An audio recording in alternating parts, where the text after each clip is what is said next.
I phoned one of my business partners out in LA and I said, listen, man, I want to be there, but you don't want this version of me. So I'm like, I need to just go to my lake and just rebalance, recenter, and I'll be back, right? And they totally appreciate it. And I think that's the problem right now. Sometimes people are scared to be a voice to tell, how they feel, right? Yeah. And when people heard that, they're like, man, you want me to fly up? And I'm like, no, I'm good. I'm like, I just need to just get That's grounded cool. again and Yeah, that's recenter, very right? cool. And I think that's where it starts is you got to just go within and go, where am I at right now? Yeah. And not be scared to share that with someone to say, I just need a little breather, man. And let me recharge, recalibrate. I'll be back the way I am. All right, everybody, welcome to another edition of Launchcast. Excited to have some wisdom that's going to come at you guys, and I say that with a smile because it's going to be a good one today.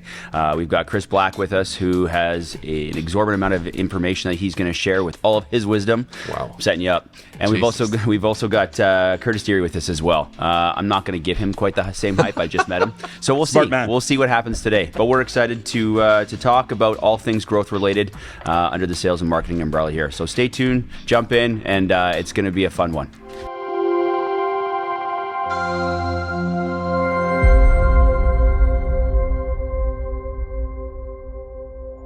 Welcome, Chris, Curtis. Thank you for being here. This is exciting, guys. This is. I'm really looking forward to getting everybody into the minds of some serious growth chats. I know we've got a bit of an agenda here. We're probably not going to follow it, knowing you two. So I'm excited to get into it. So on that note, why don't you guys introduce yourselves? Give a little bit of history, who you are, organizations you work with, and we'll go from there.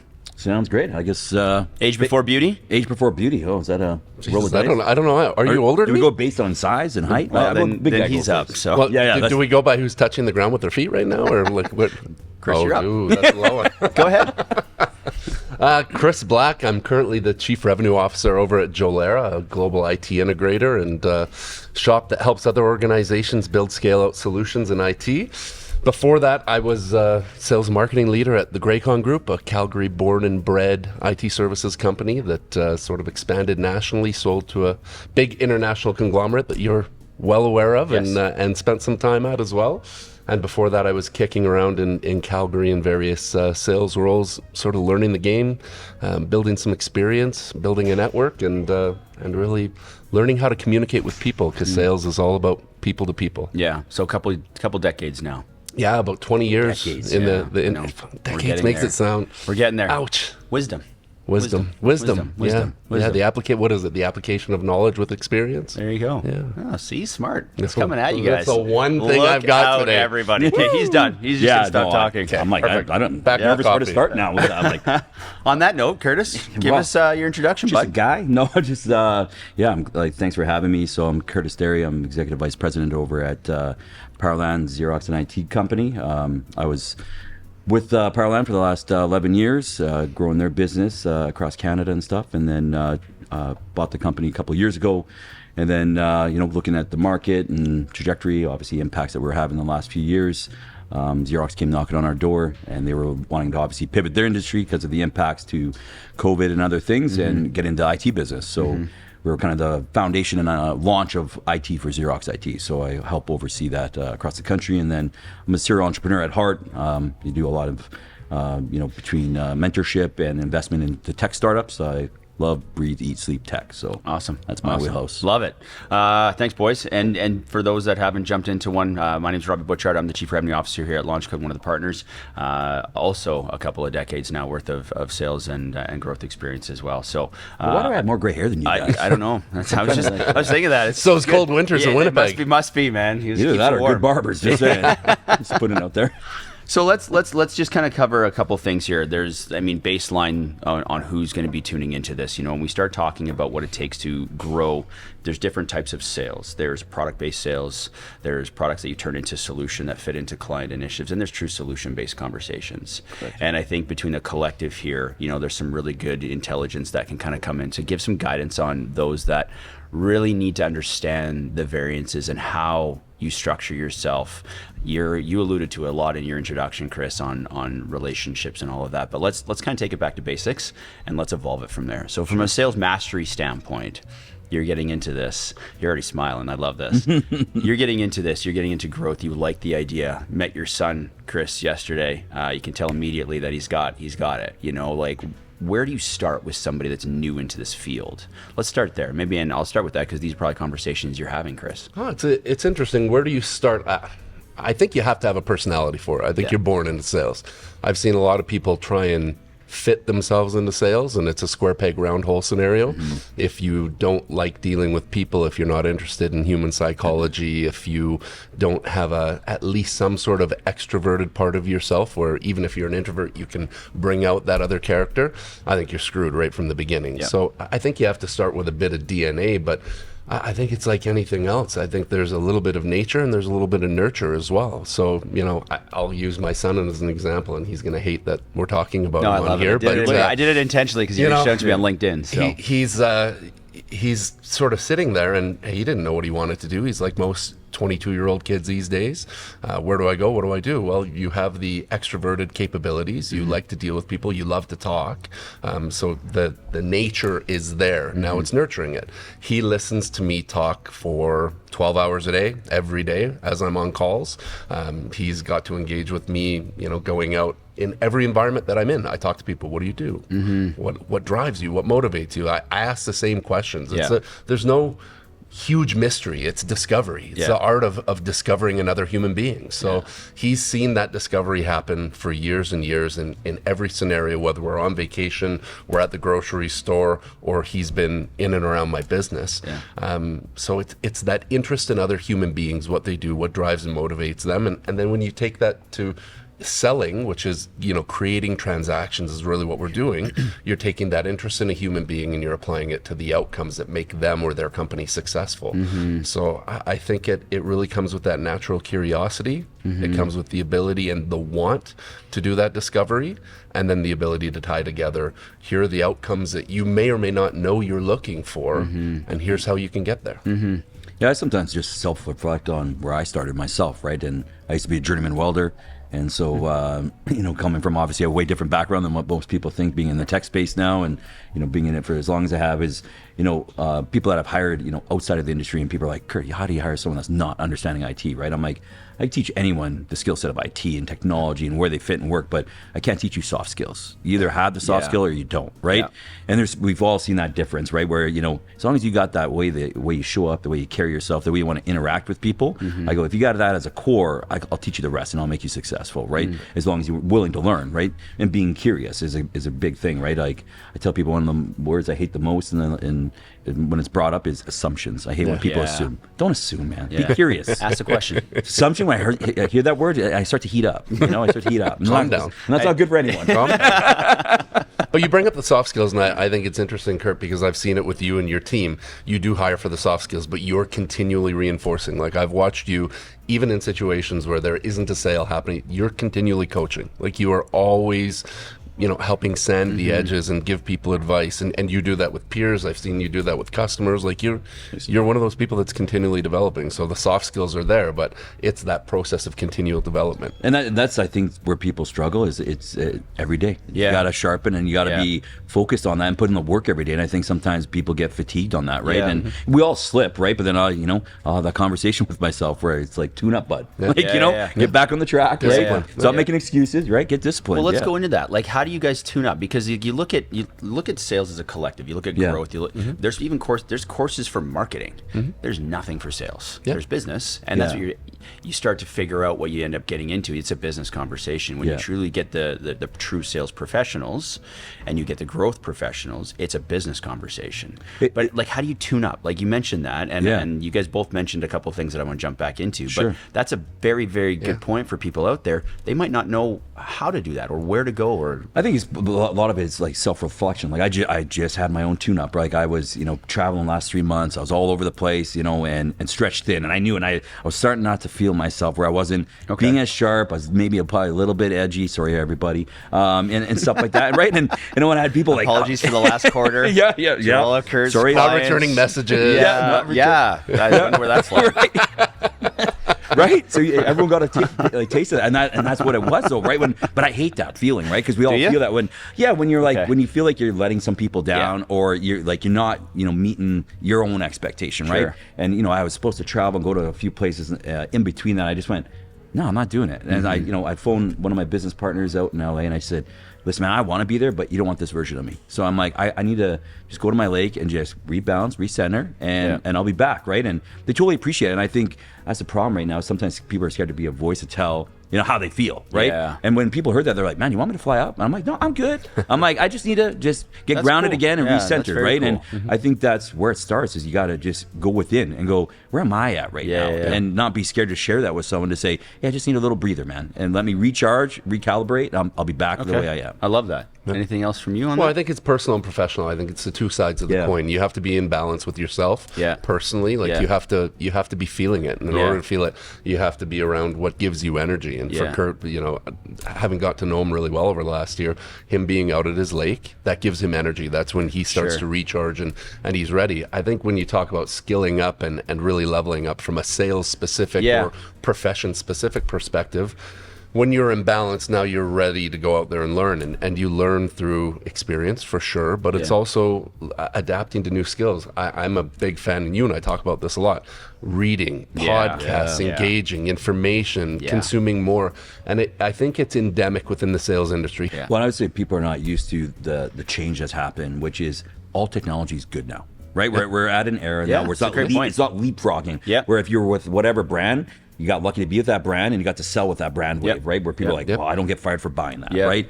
But now people are about driving that true business outcome, right? Like for us, I'm leveling us up to not be an MSP, we're a BSP, we're a business solution provider. Nice. It's not about just everyone can do the services, sell the product and all that, but businesses want to hear from us. Businesses want to call and go, hey, like I got this problem. I'm looking at this IT, and they pause. And this is what I tell my reps. When they pause, they're not waiting for you to say, oh, I can quote that. They're waiting for you saying, have you thought about this? What else are you looking at doing? And then helping them with that, solving that business problem versus I can quote that and sell that. Yeah. And there's a lot of quoters and sellers out there. See, and this is perfect. You guys are going exactly where I was kind of guiding you. Yes. This is, and because there's a lot of that out there. There is a ton of people out there that aren't sharpening skills, aren't reviewing content, aren't bettering themselves, aren't becoming more mindful. Like that's what you're touching on, Kurt. It's really getting in tune with who they are as a person, because typically sales has a very negative connotation. It's the old boys club concepts. Like you hear it. It's evolving, which is excellent.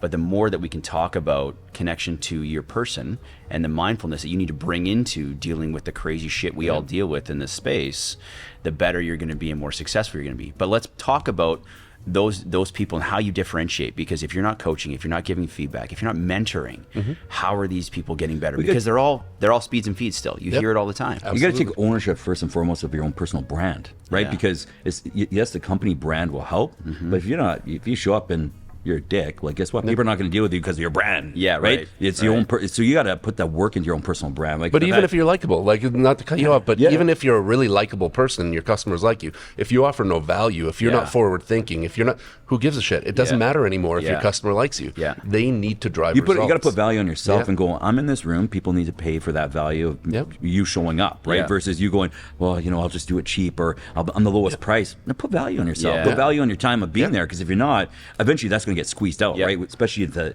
next era that we're getting into here with like technology disruption is the most we're probably going to see in our lifetime right now. I agree. This next wave is a big wave that people are underestimating, right? And I'm like, guys, buckle up, because I've been in tech long enough, and I'm going, this is a tsunami that's hitting. So understand how to ride that wave. So what do you guys see? Let's talk about that. How do you see salespeople evolving with this tsunami that you mentioned? Because I agree with you 100%. The evolution is there.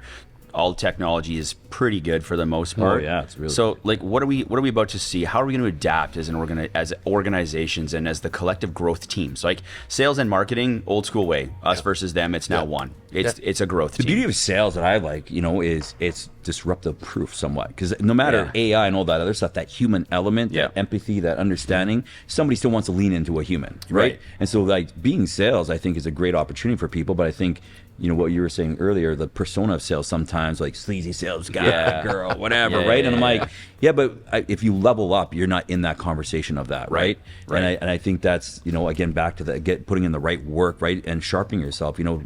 Many people will say to me like, how do you know all this IT stuff? And I go, every day, man. I put in the work. I read every day, listen to podcasts. I get curious. I ask questions, right? I don't know everything. So ask those questions, right? And then you evolve and you start to, sharpen your own brand around that and sharpen your knowledge database that you want of yourself, right? But like humans, we get easy, right? If somebody else wants to do the work, Tommy can do that, or Frank, or Tina, or whoever, right? And it's like, no, you put in the work, man.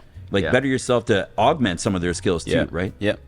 I would agree with Kurt, but I'll take a bit of a contrarian take on it. I think it is future-proof to a certain extent. Okay. I think what we see right now is that you see a mass number of salespeople that are just limited by time, and what AI and a lot of the technology that we're wrapping around salespeople means that we don't need as many salespeople. So the high performers, the ones that want to grow, the ones that want to learn, the ones that want to connect, instead of having 10 accounts, you're going to be able to have 30, which means that 2 other salespeople are out. So it's going to be the ones who really show that they want to engage, they want to be customer-centric, they understand the value proposition, not just of their organization, but of their customers. It's that third box thinking that you understand your customer's customer. Like, what is the motive of your business? And if you ask most salespeople that today, I probably have people on my team that if you ask that today, so I'm going to sound like a complete hypocrite saying this, but what drives your customer? What does success look like for your business partner at the customer side? They can't answer that question. Well, and I think it starts fundamentally, right? We all know compensation drives behavior. All my clients, vendors, everybody, I know their comp plans. I go, how are you motivated? How do I hate? Because then we work together. You win, I win. And so even with, and I have executives I'll talk with, I'm like, hey, like, what's your bonus structure? They're like, I'm like, no, man, like, I want to know, like, if I'm hitting your targets and I'm helping you drive it, you're winning, man. And then they're like, well, thanks, man. Let's do that. And all of a sudden now, right? Like, absolutely. They see what's in it for them, not just me, because a lot of times, again, in sales, they're just taking the peel and running. Right? And it's interesting because I think a lot of people are afraid to ask the question. It's, absolutely. Like, it's, I remember this. Like, I remember back in some of the training stuff we did. I remember Patrick Calhoun? Remember the name? He was out of the U.S. Doesn't matter. He was phenomenal. He was sleeping in that class. Probably. Sure, I don't think I was in that one. No, you weren't. I skipped a lot of those. Yeah, he did, all of them. But the reality of it is, he would ask a ton of good questions. And in my mind, I was always like, okay, I can ask a question, but there's fear associated. What happens when they answer it? Because from that, it was like, okay, I'm going to ask a question. How's that going to impact your P&L?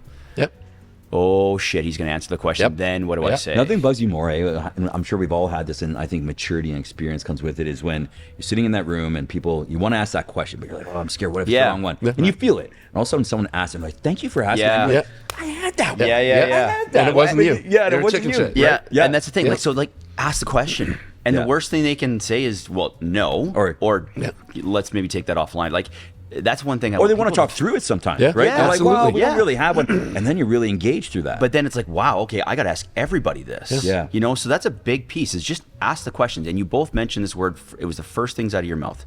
Curiosity. I love it. Right? Absolutely. Genuine curiosity around that, and not being afraid to ask questions is huge. Let's transition curiosity, something we kind of talked about off camera, that I think is something, what we all think is something that isn't spoken about nearly enough, but I think truly lends itself to evolution of who you are as a person. And then tying that into, there's a greatness model, being great at everything you do, and we talk about competition and wearing masks and all that, but and maybe Kurt, I'll start with you because you got deep real quick, and it was awesome because it's something I think that I know I'm on that same journey right now on learning what makes me tick, the self-love, self-discovery, right? And all of that. So let's maybe get the curiosity concept on the human side of it, on who we are, because that transitions into the growth side and success as a collective too. For me, I started that a few years ago with my own self journey, right? And just kind of feeling lost a little bit on myself, just because if you have success and certain goals you want to hit, and all of a sudden you hit them, and all of a sudden I'm like, I'm a boat in the ocean, not knowing where I'm going. That's how I felt, right? I was like, man, I haven't been in these waters. And, because, normally I had my milestones and goals for myself, and I, hit them, okay, next one, hit them. And all of a sudden I kind of hit a few that I didn't think I'd hit so fast. And I'm like, oh man, what do I do now? Right. And I was feeling that lost journey. And I'm like, okay, I got to go do self-discovery, like who I am now, where am I going, and what am I about, and what do I want to be, right? And so when I went to go and do that, it was like, you learn some humbling lessons, right? Of like, who you are, but also like, what is important and stuff like that. And fundamentally, I started with, 10% of my annual income is on myself, spiritually, physically, and mentally, where I actually budget for it though. Wow. We budget for everything else in our lives, right? I went, why do I put money on myself? Like, we say we do, I go to the gym, I go to that, but do you actually budget and allocate money that you're going to spend on yourself to better yourself, right? And once I started doing that, it changed a lot of trajectory in my life, the people around me and all that stuff. So very cool. Yeah. Can you give a couple examples of what you did, like the budget? I'd be curious on that. Oh man, just use that word again, fellas. I mean, so it was a balance of like, I'm a big biohacker, right? So I'm big into like understanding what my body's in tune with, where I start with, right? So biomarkers and what am I in balance with? Because, I felt like I was in that little bit of just, my body whether it was body pain, brain fog, all these things, right? I was like, man, how do I find better in tune with myself? And then that's the beauty of podcasts and, having content like easy access. I started doing all this research, and then I'm like, man, I'm in a spot where I can allocate money to better my internal self. And the way I'm looking at it, I'm 43, and I go, I want to go and play the best back nine of my life now.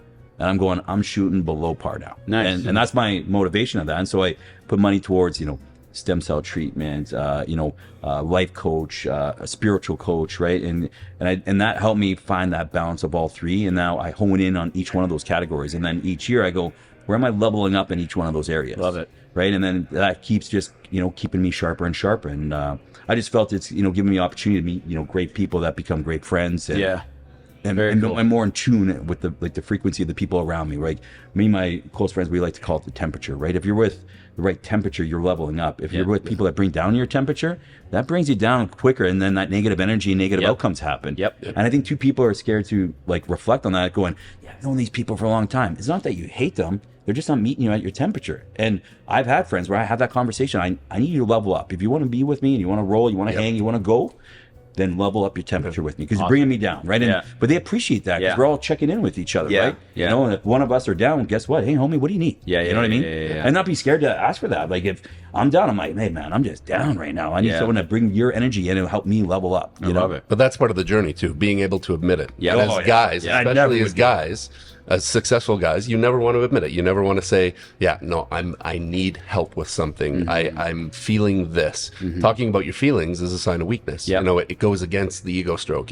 What are people going to think if I admit that I'm vulnerable? And vulnerability and the ability to not just assess yourself, but understand where you're at and share with others where you need help, where you need further engagement, or where you need people to back off. It's stuff is really mad though when we're generationally taught that, right? And I had to learn that like a sign of crying was weakness, and I'm a stocky guy or whatever. I call myself a modern caveman, right? And I go, I gotta be strong, right? And I'm like, that's not it's the truth, right? I'm like, I know where I'm weak. I'm not the best at English, right? It's a second language to me, even though I'm born here, right? But it's it's just like, but I also know what I'm good at, right? But it's understanding that and balancing that with the right people around you that appreciate that, and we all augment each other versus. I don't like it when we're competing with each other for friends, right? Or even if like I have tons of competitors I'm good friends with. I'm like, guys, there's so much out there. We can all eat well. Co-opetition. It's a completely different mindset. It's a different mindset. When people are like, oh, that guy's with the who cares? Man? Like, exactly. Really, who cares? So, but it's also like, one thing I had to learn too, growing up, competitive sports, and I think it's a little bit different as men, a little bit is like, having that edge and that temper growing up, right? I used to have a good temper, I used to be edgy, and because of that competitiveness, and then I realized that doesn't help the outcome ever. Right. Ever. If I meet you at your temperature and we're both angry, guess what? It's going to expedite what happens in the end. And so like, I created a law for myself and my kids, which is, one law to live by is love always wins. If you lead with love, way different outcome that you get. Yep, absolutely. And he's not bullshitting about it. It's tattooed on him. He's got it at his house. It's everywhere. Foundation. Oh, wow. That's awesome. Yeah. I love the depth. There's so much depth there. And it's something that, like, I was actually surprised when we were chatting. Obviously Chris and I, we chatted about this type of stuff, but like first conversation, we're already talking about self-love. The conversation you have with yourself is generally never a good one for a lot of people, especially our demographic. It's a beautiful thing when you truly feel like, how do you not want to love yourself, right? And some people are like, oh, is that an ego thing or not? No, it's not. It's just, once you understand what that means, loving yourself, to be able to then understand what love is, to give that love to others, right? And feel what that is. Well, and people can feel that. They can. And it ties into business. It does. It's funny. The personal is so, it's fundamentally at its core tied to the business side of it all. So when we sit here to have these conversations, how does it relate? It's 100% relatable. Yep, it is. You know, you have life coaches, executive coaches, whatever you want to call it. Yeah. That ties all of your traumas and the things you need to work through to the success you'll ultimately see in this space. And don't be scared to address it. It is what it is. Yeah, and we've all got it. We all, yeah, I tell everyone, we got a baggie, we tied it, we put it away, right? Yeah. Like, I dealt with it. Yeah. No, go open that baggie Yeah. and truly let it out, Yeah. right? Yeah. And once I did that, I could breathe different. Yeah.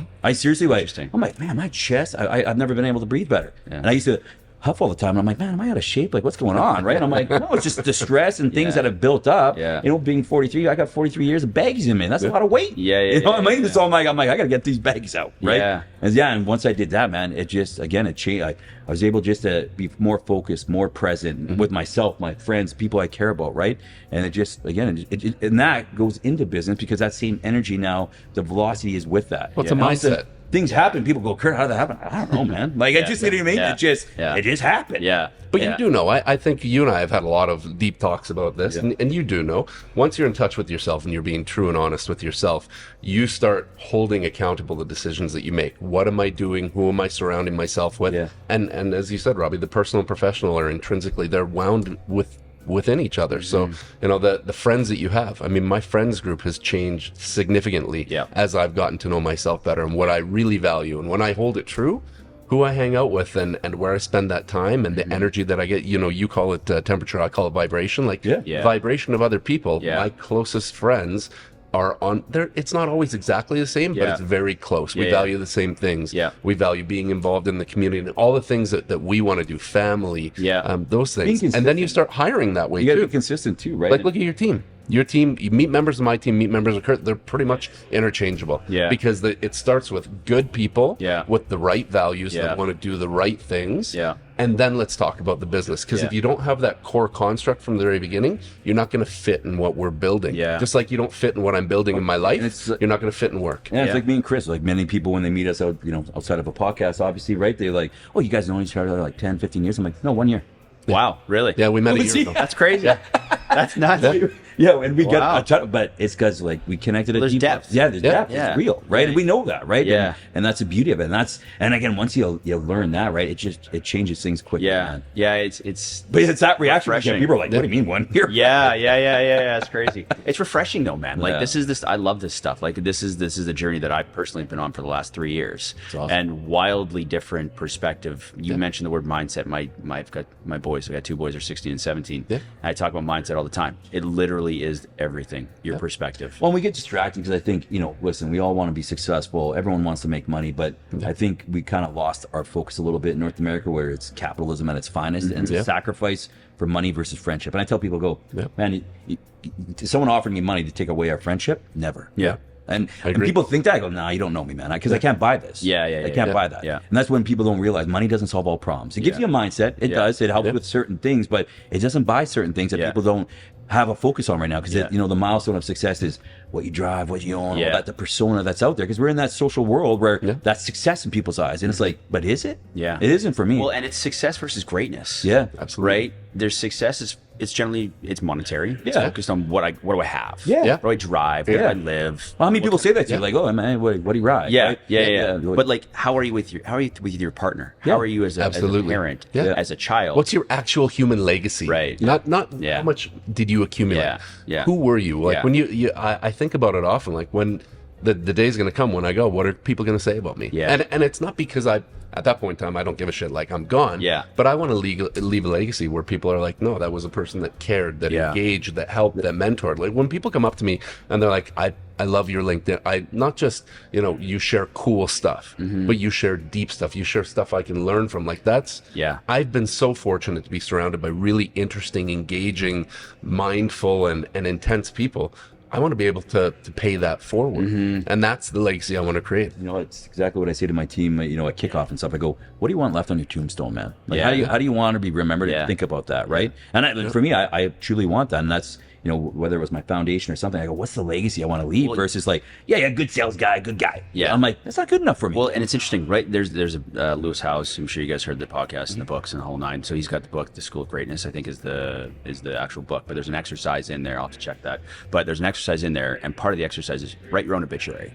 Oh wow. Interesting. And it's deep. Oh no. Yeah. Oh man. Interesting. That's like yeah. So try that. And it's really Love that, eye-opening man. how your Yeah. mind shifts in the perspective to your point of being just a kind human being. Yeah, Yeah. absolutely. Human to human That's a element. good one. I like that. actually. Yeah. I like it. Try it. Yeah. It's an interesting That's experience. like that Yeah. one. Yeah. Like you got to buckle up for that Yeah, one. you do. Yeah, it's intense. It's intense. Yeah. But no, this is great. I appreciate you guys transitioning it a little bit. Obviously, that was Yeah. a little off the cuff, but let's. Oh, I mean, we could get into all the Oh, yeah. sales stuff, right? Yeah. But I think you have to have a little bit of real talk, right, for you a bit, do. and understand like what you want to be about, and if you want to, is that sales cool? And you start to focus on what those skill sets are, but you got to start with your foundation, which is you. And the sooner the better. Yeah. I mean, I wish I. I learned it late. Yeah, I'm Same. with you, man. That's why I try to share with everyone. These guys know me, my buddies, my homies know me. I'm an open book, right? Yeah. And because I go, listen, man, here's where I came from. Here's Yeah. my story. You don't have to do what I've done. Yeah. But it's worked for me. Yeah. And that's why I'm not scared to share what my journey's been, Yeah. right? Yeah. Because, and again, I think a lot of us are like, well, what people think if you did this or Yeah. that. I go, it doesn't matter because you're Care too too much, much, man. Yeah, exactly. I don't worry about it anymore. Yep. Where I used to, well, what were they thinking? What do they care about? I'm like, who cares? Just Yeah. care what you care about. There's a word and the for people it. that care and love me, they're going to get that, Yeah. right? What's Yeah. the word? Authenticity. Yeah. And people are afraid to be authentic. They're afraid to be themselves. They're afraid to tell their jokes, their stories, to show up Double and click dress words the way that they want to dress. Like if you automatically know just innately, it's a natural human instinct when somebody's not being themselves. Yeah, you can you feel just it. know. You It's that and- frequency. You know when someone shows up, Yeah. I'm like, Yeah. right away I've had meetings where I'm like, you're dealing with them, not Yep. me. Like, Yeah. This is not my energy, Yeah. right? Like I just, and it's funny how we know that, but again, we're scared to maybe have the conversation. Yeah. Yep. Yeah. Yeah. Yeah. No, and the sooner the better. So like those that are listening, self-love. Absolutely. Like Self-love, just start looking into it. Yep. And don't see it as sign as weakness. Not man. at all. I don't care how big, strong, how much you bench press. Like, look at Yeah. this. Or how successful Right, like- you've been or anything. Yeah. I know. No, it's not about Absolutely. that, right? Yeah. It's just get inside, man. Yeah. Get inside. Yeah. Get those baggies out, and Yeah. and you'll breathe different, feel Yeah. different, Yeah. and Better relationships, and your trajectory more will success, man. everything. Because Yeah. that energy of gravitation will happen. All of a sudden, people want to start talking Yeah. to you, working with Yeah. you, networking with Yeah. you, and Yeah. hanging with you. Yeah. And Yeah. life's pretty good. I agree. It's the energy put out, right? Yeah. It's you get it right back. So 100%. Let's take that curiosity and that betterment concept, and let's kind of transition it now a little bit back into, you guys both run fairly large organizations from the growth side of it all. So when we start talking about how do we better ourselves professionally, we touched on a little bit earlier about podcasts, but like what are you actually doing, to actually support the team from that growth? We have different skill sets. We've got different, we got the rock stars, the superstars, and everything else, right? And we've talked about the functional role that everybody plays for the overarching success of the organization. So what are you guys doing to support that? I think for me, it fundamentally starts as like getting in the trenches with them. We all, I tell my Yeah. team, we all walk together. Yeah. There's been a lot of meetings I've been in where people are like, I didn't even know you were the owner or this was your role. I go, you didn't need to know that. Doesn't matter. Because at any given time, one of my members needs to step up ahead of me versus as a leader, always thinking the leader has to do that. I think that starts with like, you got to check your ego, right? Yeah. And I think a lot of leaders sometimes have that ego wall.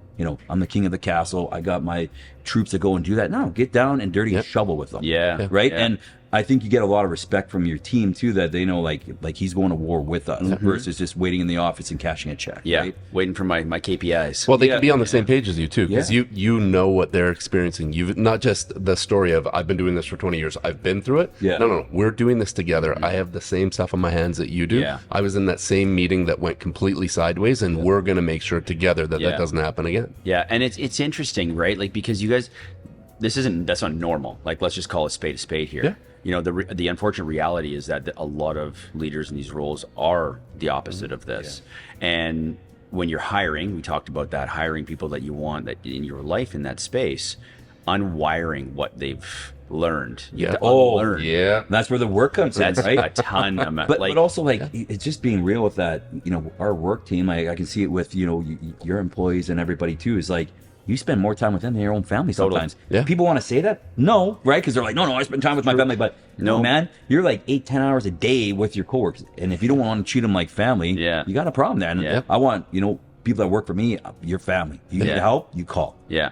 Yeah. And you have to like at some level. You have to like them. Again, it's who you surround yourself. No, and, like, How and do I there's- expect my customers to like this? But I don't even like this person. What the hell are you doing? Well, we here? have Like, got I just cousins, don't get it. families, and people are like, but you're like, I'll tolerate them, Yeah. right? Yeah. But then you got to figure that out. And that was one thing with that, self-reflection. You go, why does that bug you though, Kurt? You know why? And then you have to right, and then you kind of go, yeah, why does that bug me? It shouldn't. And so like looking at it from that deeper lens, right, versus going, that person just irritates me. Yeah. Well, Why? check in with yourself. Yeah. Why? Yeah, what's it about you that is being Yeah, irritated? Because it's not them. extreme ownership. Yep. Yeah, At the end of the day, absolutely. is what it comes down to. So. Absolutely. Yeah.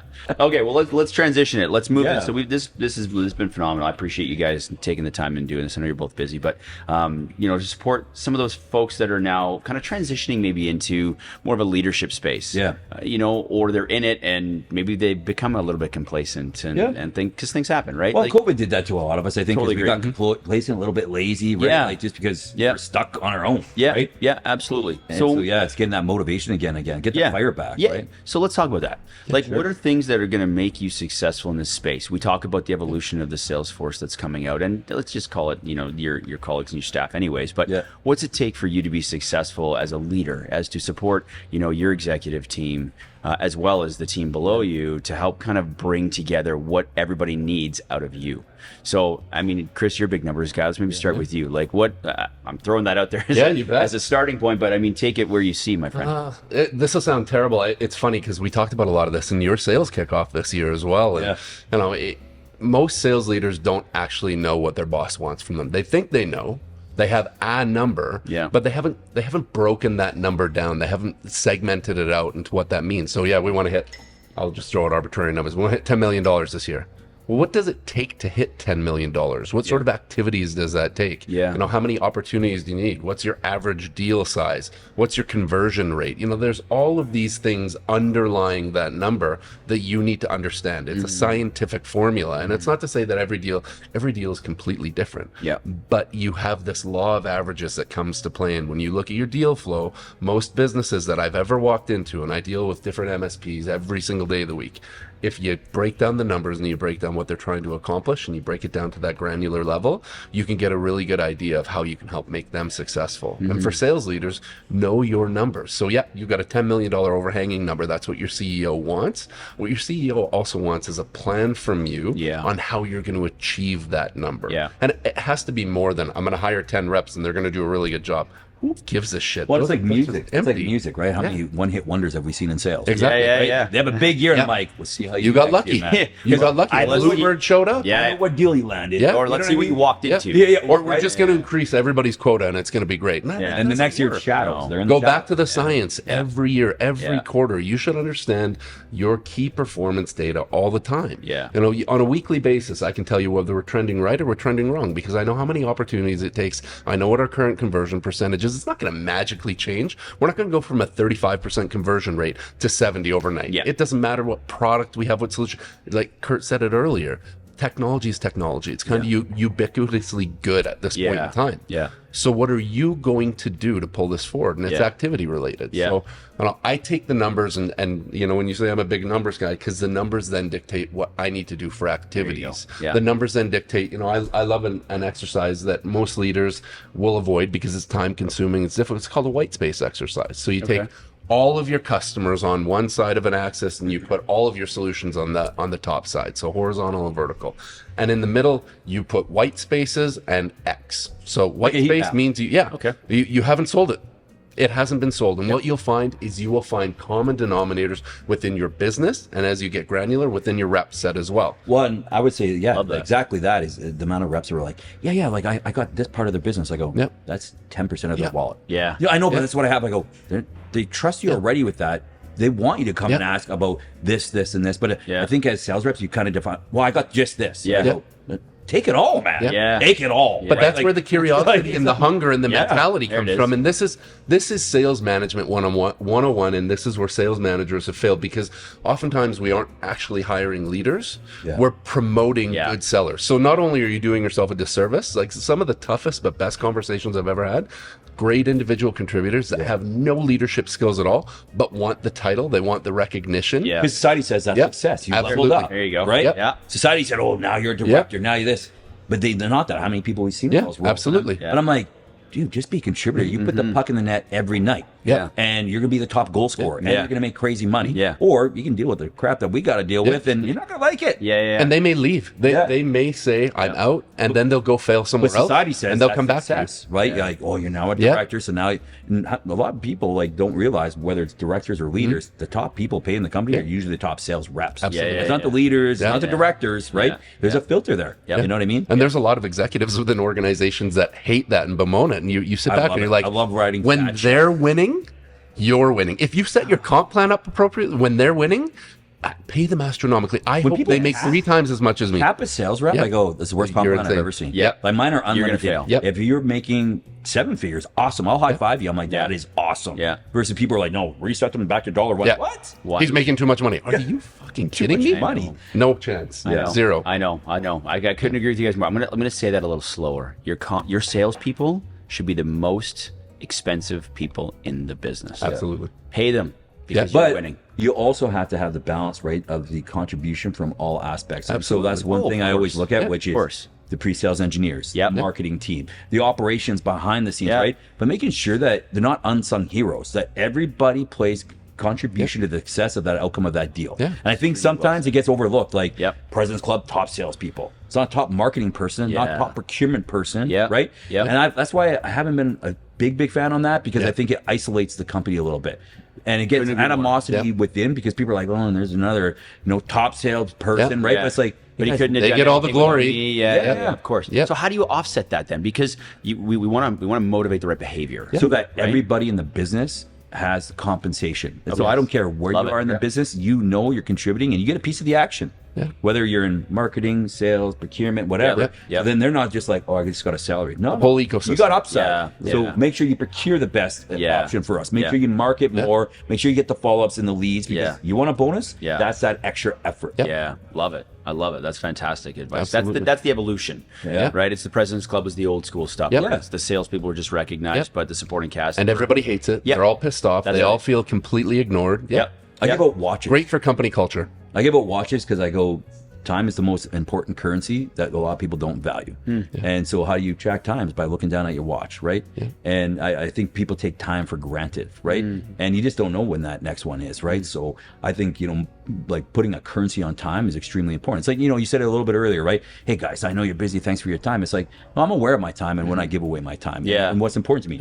Chris is an important guy to me. He says you're an important guy. So I'm like, I will give time to that. Sweet. But it's also making sure that you value that time. Right? What's I used to not. I didn't. Again, I needed experience to know that. I used to give everyone my time, right? And I'm like, and then I realized, why am I wasting time on people that don't appreciate my time? Everything you say yes to, you have to say no to something else. So you really have to prioritize where you're going to put that time. For me, when you look at it for what you give people, that's the personalization. It's understanding who people are and what makes them tick. Some people, like giving me a watch would be useless. Like the meaning would be there. I'd never wear it. It would go in my closet. I want to understand the individual. For some people, it's F1 tickets. For some people, it's time off. For some people, it's giving them tickets for their family to go somewhere. Like, who are the individuals, the human beings?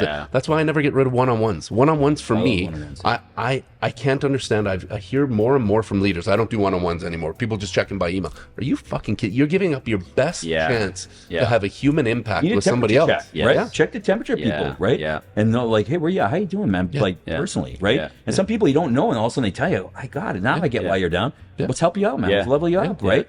It's just, and again, be curious. And it's just too many times, his numbers are down. Well, do you know that this happened in his family? This. Yeah, he's going to be down for a quarter. Calm down. You know what I mean? You never had that happen in your life? You're just shooting bullseyes every night. I can tell it. Exactly. Right? Well, it's the difference between how are you and how are you. Well, and it's such a subtle, nuanced difference, but there's one that is you just doing what you feel you have to do to feel connected to somebody. And another one is connecting with somebody to understand where they're at. You're checking a box. Absolutely. The one question, I was actually at a conference fairly recently, and the one question that came up, and I totally resonated. How are you sleeping? That's a big one. Actually, our book club. So you and I have talked a lot about book clubs before. Our book club is one of the ways that we do training without doing training. So it's how do we improve as human beings? How do we improve as business people? We blend the books. People all get to contribute to it. And every month, it's the best meeting that I have, and it's the best meeting that the team. Well, that's how I met this guy. Following him on LinkedIn and stuff like that. I'm like, this guy's got good content, man. Cool dude, right? And then, we went to a vendor event and we ended up having to share rooms, right? I'm like, that's how we became good friends. Oh, seriously? That's Yeah. true. Yeah, crazy. It's a true story. Yeah, absolutely. But there's a book called Why We Sleep by Matt Walker, and Yes. it is a fabulous. No matter how much you think you know about sleep, Yeah. you don't know shit about your sleep. Yeah. And reading that book just enlightens you on why am I not sleeping good? The role alcohol plays in sleep, Yes. unbelievable. The role Yeah. caffeine plays, the role the screens we look at plays. It's all of these things that impact the sleep. Data is king for Yeah. that, and that's why I do like smart technology, right? Because you can, you look at your diet. What did I eat the night before? Yeah. Why is my scorecard sitting 40? And honestly, that's what happened to me when I was, when I took my me time for myself to like rebalance myself out.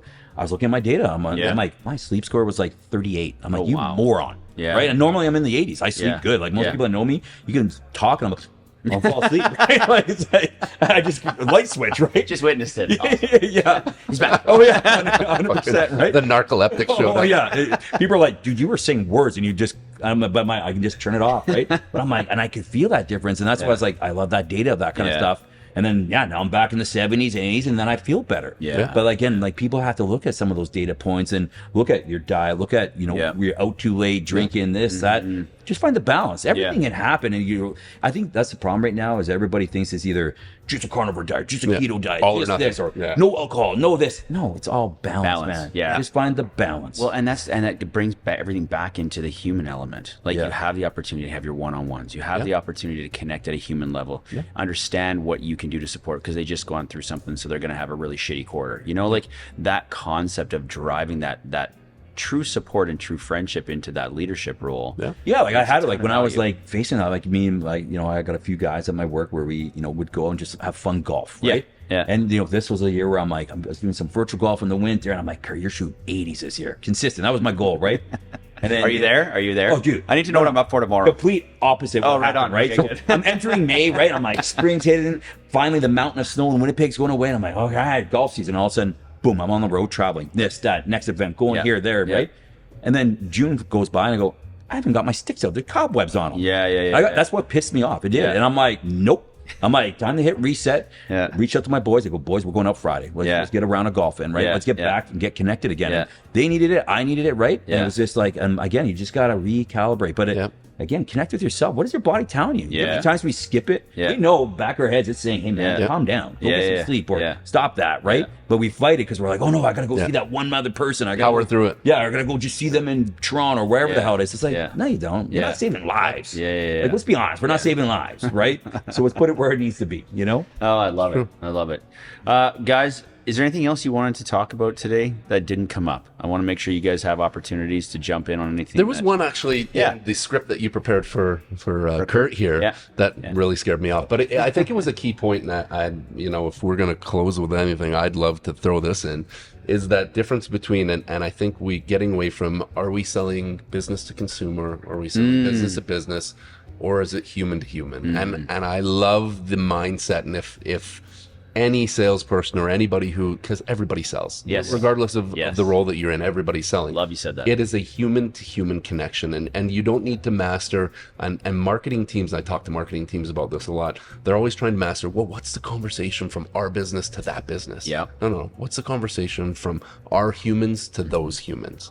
How can our humans help those humans accomplish what they're trying to do within their business? There's a business context to it still, but it's human psychology, and it's human care, human consideration, it's authenticity, it's all these things that we've Empathy, talked man. about You today. gotta have empathy for people, I right? was waiting for that word to come Yeah, up. that's one of my favorite words, man. I had to learn that word too, right? It was another lesson I had to learn. But and I think the other message of that with the people aspect is everybody in an organization needs to not only play a role in sales, right, but also understand what we're about, what the same message is. And I think if you go to a lot of companies, you go, hey man, what's your company do? This. Go to the same another employee, you'll have a different story. Yeah. Go, there's a problem. That 100% You're not unified. Yeah. Well, and I think there's a negative connotation towards sales. Yeah. You're not selling. Selling is making somebody buy something they don't want. You're storytelling, really, right? Yeah, you're providing a service. Yeah, You're service and- helping. Yeah. Right? You're serving those. Yeah, you're a conduit to a solution. There And maybe that's the challenge we take on, was change the persona of the word sales, was create it something else. Yeah. You know what I mean? You gotta, because completely it is agree with legacy that. in all aspects, right? Like, Yeah. whether it's car salesman, Yeah. print salesperson, right? And it's like, Yeah.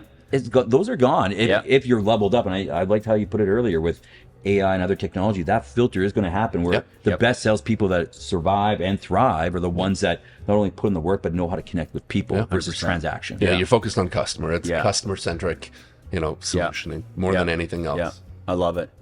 I'm glad you brought that up. That's a really, really strong point to end on. I want to make sure you, obviously, anybody wants to connect with you guys, LinkedIn or LinkedIn, that's the only place to find me. only place. You Kurt? try texting me, probably won't have a good response doesn't time, but Text, or WhatsApp, voicemail. Left that one. Try call a friend. Like finding Kurt is impossible. LinkedIn. So LinkedIn? yeah, LinkedIn's a good start. Okay. 100%. Good. Yeah. Good. I love it. Guys, Carrier pigeons. probably get a quicker response than over email. Yeah. Yeah. Especially that he's at the lake. Make sure that they know where the sauna is and they can get in there. Yeah. I gotta get to this lake. Sounds awesome. Hey, anytime, brother. Nice, man. August 10th if you want. No, I love it. Guys, thank you. I appreciate Yeah, the no, time thank you. today. This went way different than I thought, and I couldn't be happier. Awesome. Phenomenal, Well, I'm looking phenomenal for when you conversation. come back again. Yeah, offers on the table already. I don't mind So- self-inviting myself. You know? Yeah, Well, it just happened. Did it so already. It's good. Yeah. Well, you threw out an invite and then you Yeah, just it's took one back. Invite That's on true. invite. I like it. That's good. Cool. Everybody, thank you for jumping in, tuning in.